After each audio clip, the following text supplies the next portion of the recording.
Hello students, कैसे हैं आप सब लोग। उम्मीद करती हूँ सब अच्छे होंगे और स्वस्थ होंगे। मैं Meena Rana ICT virtual class में आपका स्वागत करती हूँ। स्टूडेंट्स, हम पढ़ रहे हैं क्लास 11 आरोह पाठ्य पुस्तिका से एक चैप्टर हम पढ़ेंगे, नमक का दरोगा। प्रेमचंद जी ने ये लिखी है। और आइए इस चैप्टर में क्या कुछ दिया है ये हम पढ़ते हैं। तो देखिए, प्रस्तुत कहानी एक कहानी विधा में लिखी गई गद्य रचना है। तो ये जो कहानी है नमक का दरोगा, ये प्रेमचंद जी की बहुचर्चित है, बड़ी चर्चित कहानी है। कहानी में आए हुए मुहावरे को तो यह धन के ऊपर धर्म की जीत, यानी कि यहाँ धन के ऊपर धर्म की जीत। ठीक है। साथ में कहानी में धन का प्रतिनिधित्व कौन कर रहे? पंडित अलोपीदीप। और धर्म का प्रतिनिधित्व मुंशी बंशीधर नामक पात्रों ने किया। इस कहानी में क्या बताया है? इसमें एक मुहावरा आया है, धर्म के ऊपर धन के ऊपर धर्म की कहानी है। ठीक है। यहाँ धर्म जो है धन पर हावी हुआ है। ठीक है।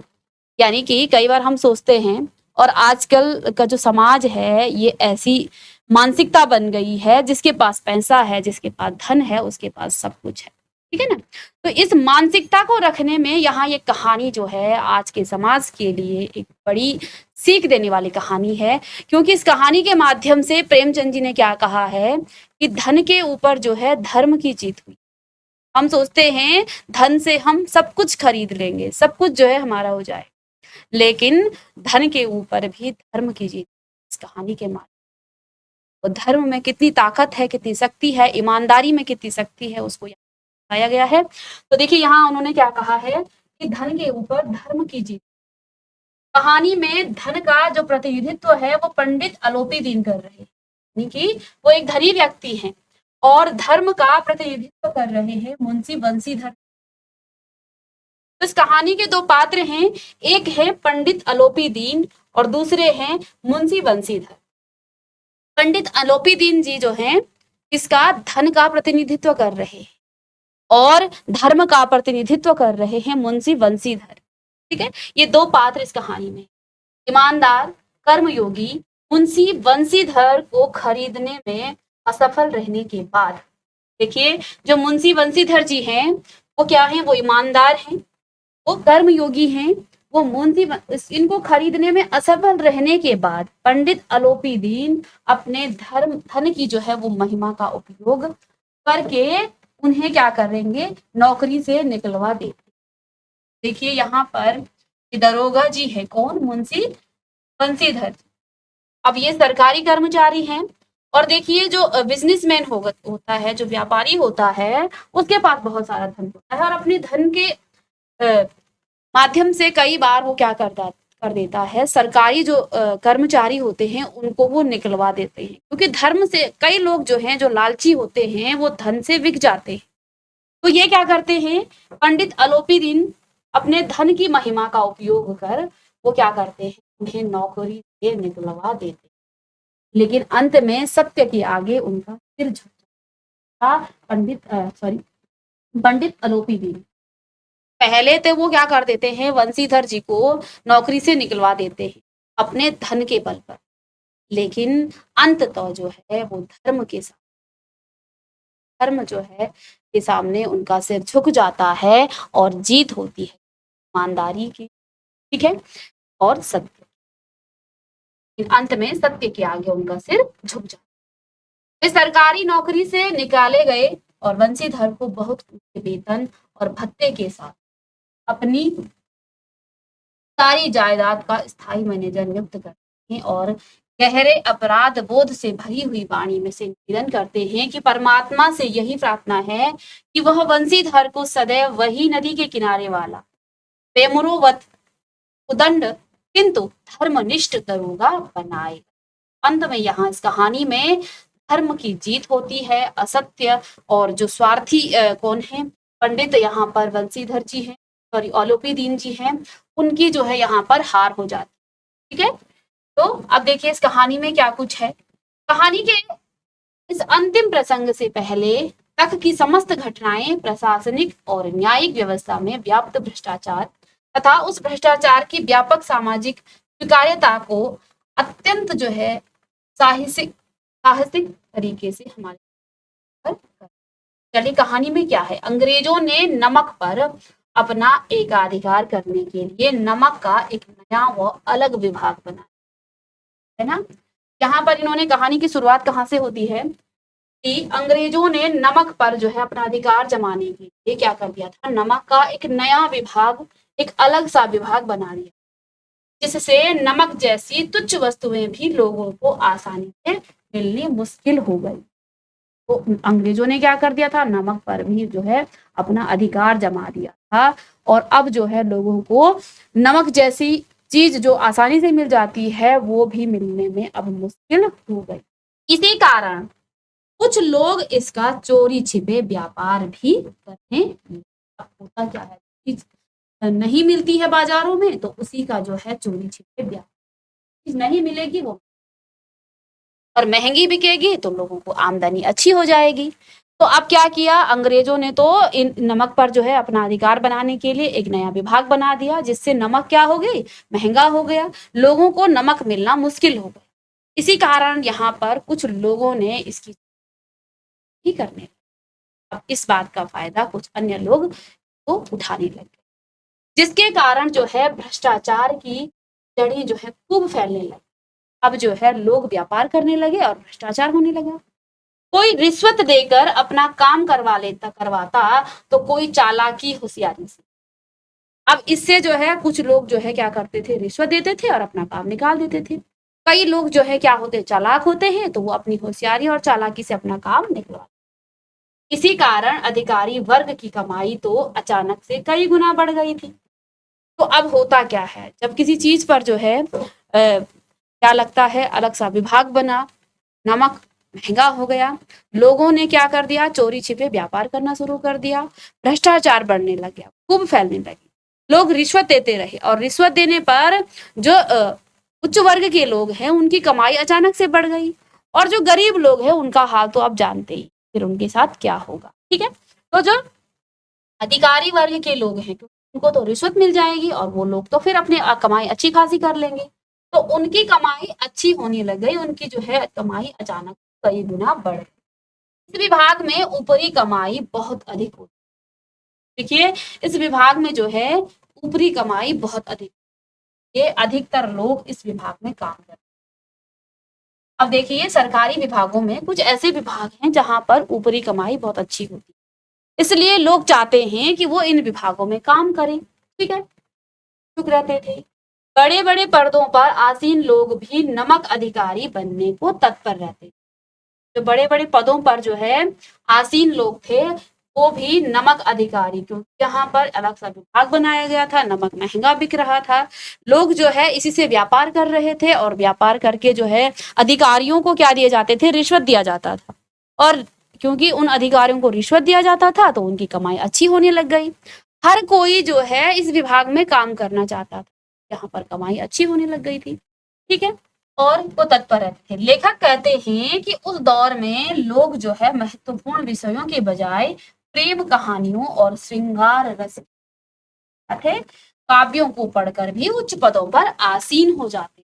लेखक यहाँ बताते हैं कि उस दौर में महत्वपूर्ण विषयों के बजाय लोग प्रेम कहानियों और श्रृंगार रस के काव्यों को पढ़कर भी उच्च पदों पर आसीन हो जाते।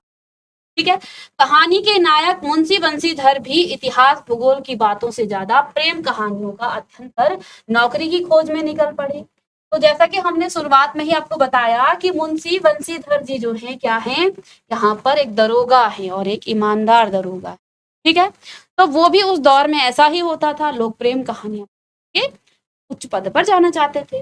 तो इस कहानी के जो नायक हैं मुंशी बंशीधर भी, वो भी इतिहास भूगोल की बातों को से ज्यादा वो प्रेम कहानियों का अध्ययन करके जो है नौकरी की निकल। उनके पिता को जीवन का कड़क व अनुभव, जीवन कठिनाइयों से गुजरा, इसलिए कर्ज के बोझ तले डूबे पिता ने अपने घर की दुर्दशा और घर में जवान होती बेटियों का हवाला कर बंशीधर से क्या कहा कि पद प्रतिष्ठा के आधार पर नौकरी का चुनाव करने के बजाय ऐसी नौकरी का चुनाव करना जिससे ऊपरी कमाई ज्यादा होती। तो अब उनके पिता ने उनको क्या ने कहा कि तुम पद प्रतिष्ठा के आधार पर नौकरी का चुनाव करने के बजाय क्या करो, ऐसी नौकरी का चुनाव करो जिसमें ऊपरी कमाई अधिक हो। यानी कि बड़ी नौकरी के बजाय, क्योंकि आप किसी अधिकारी पद पर जाओगे, बड़े बड़े उस प्रतिष्ठा पद पर जाओगे, तो वहां पर आपको ईमानदारी दिखानी पड़ेगी। तो यहाँ पर उनके पिता ने क्या कहा, क्योंकि वो तो कर्ज में डूबे हुए थे, उनकी जो है उनको ऐसा जीवन का अनुभव, कष्ट से उनका जीवन व्यतीत हुआ, वो कर्ज के बोझ के तले थे। तो उन्होंने अपने घर की दुर्दशा देख करके और घर में उनकी जवान बेटियां जो है बड़ी हो रही थी, तो इसका हवाला देकर उन्होंने बंसीधर जी से क्या कहा कि आप जो हैं पद और प्रतिष्ठा के आधार पर नौकरी करने के बजाय आप ऐसी नौकरी ढूंढो जिसमें ऊपरी कमाई, ताकि घर के हालात कुछ, ठीक है, ताकि ऊपरी कमाई से उनके घर की जो हालत है वो कुछ। आगे बंसीधर के पिता का मानना था कि मासिक वेतन तो पूर्णमासी के चांद की तरह हो। अब बंसीधर के पिता क्या मानते थे, जो मासिक कमाई है वो तो कैसी है, वो पूर्णमासी के चांद की तरह होती है, जो महीने के पहले दिन दिखाई देती है और फिर धीरे धीरे घटते घटते अमावस्या खत्म हो जाती है।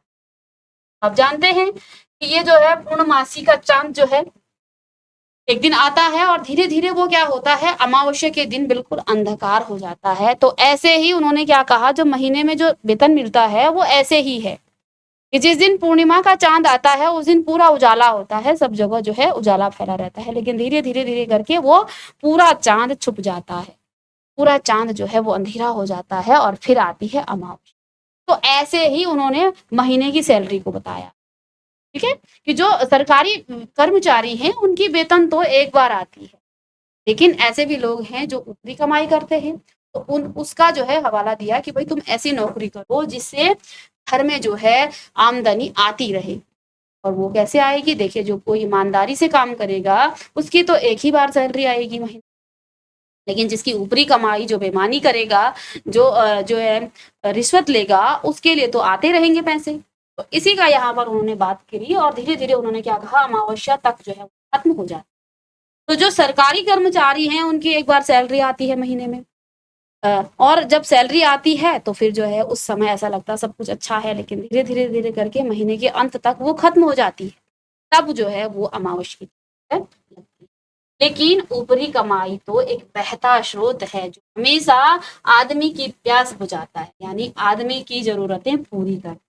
हाँ, उनके पिता ने अपने बेटे को क्या बताया कि जो ऊपरी कमाई है वो कैसा है, एक बहता स्रोत है।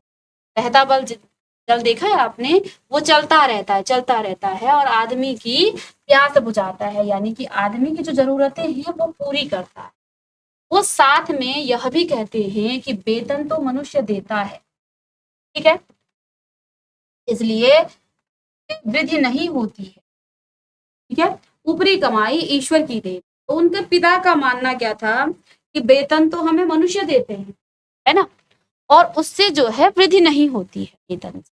तो उन्होंने बताया कि जो ऊपरी कमाई है वो ईश्वर की देन है, ऊपरी कमाई ईश्वर की देन है, इसलिए इसमें बरकत होती है। उपदेश देने के साथ साथ पिता ने आशीर्वाद भी दिया और आज्ञाकारी पुत्र की तरह बंसीधर ने पिता की बात सुनी और घर से नौकरी की तलाश में निकल पड़े।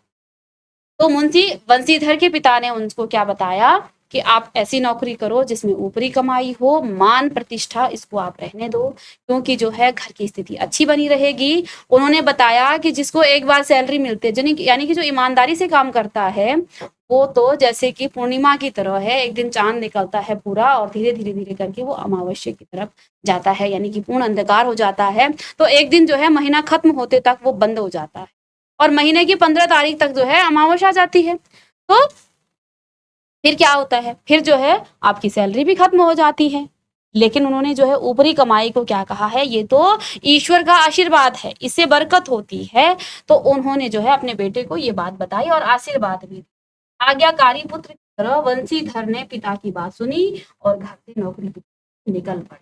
बंसीधर जी ने भी एक आज्ञाकारी पुत्र की तरह क्या किया, बातें सुनी पिता की और वो वहां से निकल पड़े।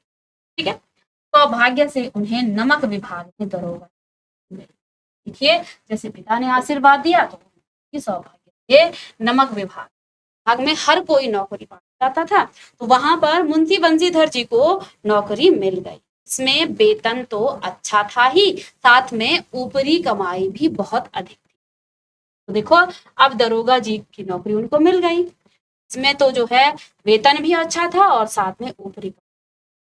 जब यह बात उनके पिता को पता चली तो वो बहुत अधिक खुश हो। मुंशी बंसीधर ने सिर्फ 6 महीने में ही अपनी कार्य कुशलता, ईमानदारी और अच्छे व्यवहार से सभी अधिकारियों को अपना जो है प्रशंसक बना। ये क्या थे? एक ईमानदार दरोगा थे। उन्होंने अपनी कार्यकुशलता, ईमानदारी और अच्छे व्यवहार से सभी अधिकारियों को तक बना। सभी अधिकारी उन पर बहुत अधिक विश्वास, एक प्रशंसक अधिकारी बन गए थे और साथ ही सभी अधिकारी विश्वास करने। आगे देखिए, खैर बंसीधर ने जब गाड़ियों की जांच की तो पता चला कि गाड़ियों में नमक के बोरे भरे।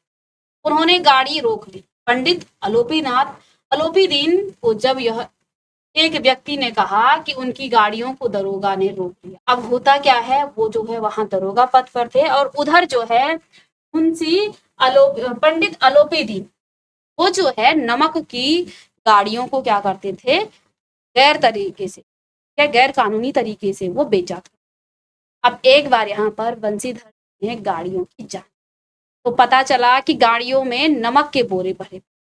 उन्होंने गाड़ियां रोक ली और पंडित अलोपीदीन को जब एक व्यक्ति ने कहा कि उनकी गाड़ियों को दरोगा ने रोक लिया, तो उन पर इस बात का कुछ असर नहीं पड़ा, क्योंकि उन्हें अपने धन के बल पर बड़ा विश्वास था। वह कहते थे कि सिर्फ इस धरती पर ही नहीं बल्कि स्वर्ग में भी लक्ष्मी जी का ही राज चल। तो जब उनको ये खबर मिली कि उनकी गाड़ी को रोक लिया गया है दरोगा जी के द्वारा, साथ में अब जो है इस बात को सुन करके इनके कोई फर्क नहीं, लोभी दिन को जो है इसका कोई है उन पर असर नहीं, क्योंकि उन्हें ऐसा लगा कि मैं जो हूँ इस दरोगा को भी खरीद लूंगा अपने पैसों के बल पर, अपने धन के बल। उनको अपने धन पर बड़ा विश्वास था। वो क्या कहते थे इस धरती पर ही नहीं बल्कि जो है स्वर्ग पर भी लक्ष्मी जी का ही राज चल। ठीक है, और उनका यह कहना काफी हद तक सच भी था, क्योंकि न्याय और नीति यह सब आज के समय में लक्ष्मी जी के, आज का समय ऐसा हो गया है, न्याय और नीति है सब लक्ष्मी देवी। ठीक है, वह जिसको जैसे नचाना चाहती है उसको वैसा ही नचा देती है। उन्होंने उस व्यक्ति को गर्व से कहा कि तुम चलो हम आते। जब उस व्यक्ति ने बताया कि ऐसा ऐसा हो गया है, तो उन्होंने उस व्यक्ति से क्या कहा कि तुम चलो हम आते। ठीक है, तो आप देखिए, पंडित अलोपीदीन ने बंसीधर से गाड़ियों को के बारे में पूछा तो बंसीधर ने कहा कि वो सरकार के हुक्म का पालन कर। पंडित अलोपीदीन ने जब दरोगा जी को अपनी चिकनी चुपड़ी बातों से रिश्वत के जाल में फंसाने की कोशिश की तो दरोगा जी ने लालच देकर गाड़ी छोड़ने में बात की। परंतु बंसीधर ईमानदार व्यक्ति थे, उन्होंने पैसे लेने की बजाय पंडित जी को ही गिरफ्तार करने का आदेश। अब यहाँ पर देखिए, अभी तक जो है उनको क्या लालची लोग मिले होंगे, अब उनको एक ईमानदार दरोगा नहीं मिला। तो उस व्यक्ति ने जब पंडित अलोपीदीन जी को बताया कि आपकी गाड़ियों को दरोगा जी ने रोक दिया, तो उन्होंने कहा तुम चलो हम आते हैं। पंडित अलोपीदीन ने बंसीधर से गाड़ियों को रोकने के बारे में पूछा तो बंसीधर जी ने क्या कहा कि वो सरकार के हुक्म का पालन कर रहे। पंडित अलोपीदीन ने अब दरोगा जी को अपनी चिकनी चुपड़ी बातों से जो है रिश्वत देने की कोशिश की, लेकिन दरोगा जी ने को धन का जो है बिल्कुल भी उनको लालच नहीं। ठीक है, और गाड़ी छोड़ने के बारे में उन्होंने बात की, परंतु बंसीधर क्या थे, ईमानदार व्यक्ति थे। उन्होंने पैसे लेने की बजाय पंडित जी को ही गिरफ्तार। क्यों गिरफ्तार किया? क्योंकि एक सरकारी अधिकारी को वो क्या दे रहे थे, रिश्वत दे रहे थे। तो उन्होंने पैसे लेने के बजाय स्वयं किसको, अलोपीदीन को गिरफ्तार कर। ठीक है, यह देखकर पंडित जी आश्चर्यचकित रहे और उन्होंने रिश्वत की रकम बढ़ाकर फिर से बंसीधर को लालच दिया।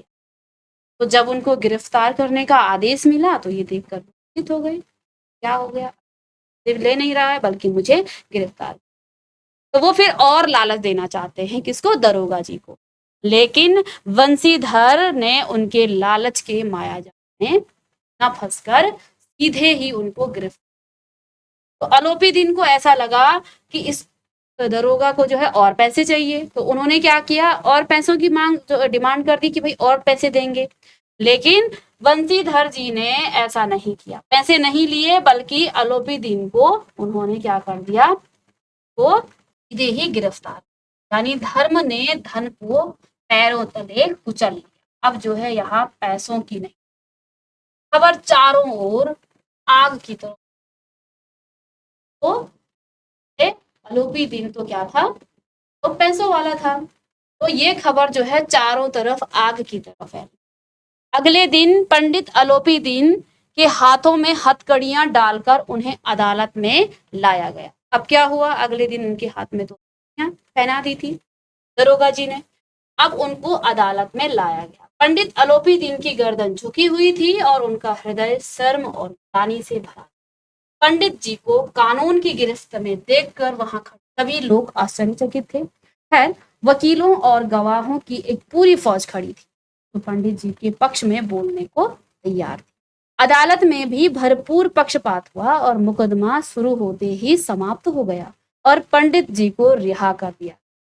ठीक है, लेकिन सत्यनिष्ठ और ईमानदार बंसीधर को अदालत ने भविष्य में सतर्क रहने की हिदायत।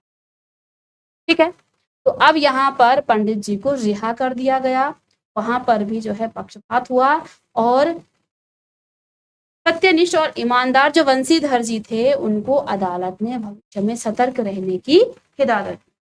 ठीक है, पंडित आरोपी दिन अपने धन की शक्ति के बल पर पाई हुई जीत पर जो है मुस्कुराते हुए वहां से बाहर निकले और बेचारे बंसीधर लोगों के व्यंग बाण सुनते हुए लगभग एक सप्ताह के अंदर ही बंसीधर को अपनी ईमानदारी का इनाम भी नौकरी से निकाले जाने के रूप में मिल गया। अब उनको नौकरी से भी निकाल दिया, यानी उन्हें नौकरी से भी निकाल दिया।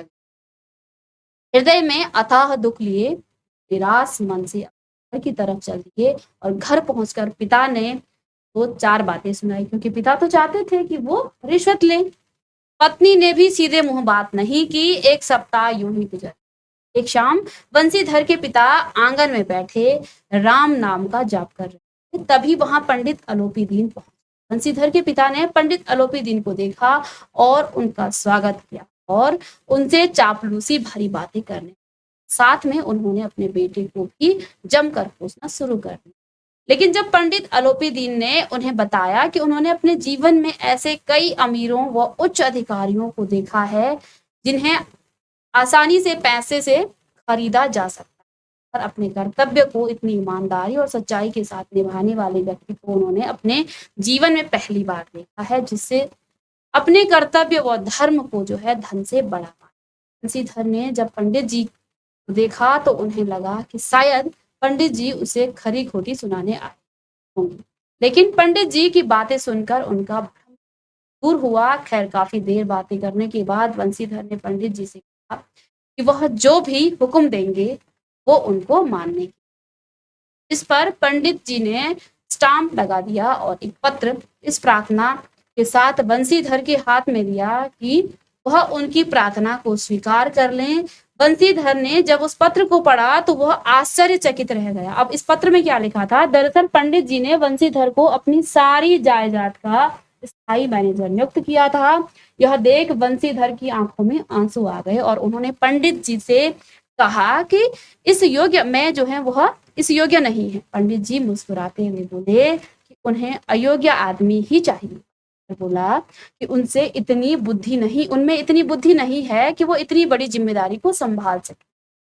पंडित जी ने कहा कि उन्हें विद्वान व्यक्ति नहीं बल्कि ईमानदार और कर्तव्यनिष्ठ व्यक्ति की आवश्यकता है। और बंसीधर ने कांपते हुए हाथों से उस पत्र पर जो है दस्तखत कर दिए और पंडित आरोपी दिन ने बंसीधर उसी से गले लगा।